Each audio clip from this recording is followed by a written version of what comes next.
Cole and Rick, the 10-year-old girl was shot in the back. She had to go through surgery at Johns Hopkins Hospital. Now, upwards of 20 people, police say, had gathered outside the suspect's home, and they were harassing him for several hours.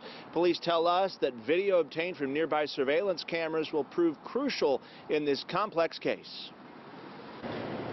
You can see the bullet holes in the windows of John Estep's apartment in Annapolis, stemming from a frightening incident Saturday evening. Police say Estep initially called them at 6:07 p.m., saying a group of young people were constantly banging on his door. Officers responded, but the juveniles had already left. They spoke to Mr. Estep and gave him an incident number, which is normal in that kind of situation. Then at 7:12 p.m., a neighbor called and said the juveniles were kicking in Estep's door. Just 7 minutes later, officers received a call that shots had been fired. He continued firing.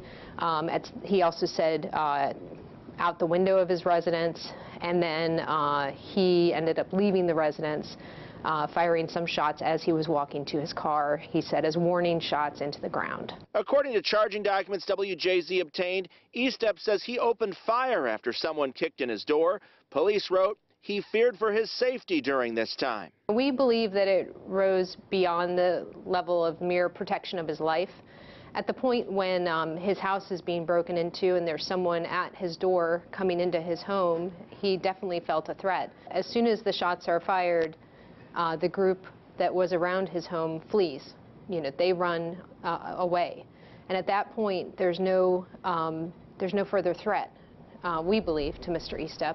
Estep owned the weapon legally and turned himself in less than an hour after the shooting. We definitely want people to call us rather than taking matters into their own hands. I mean, this could have ended much worse.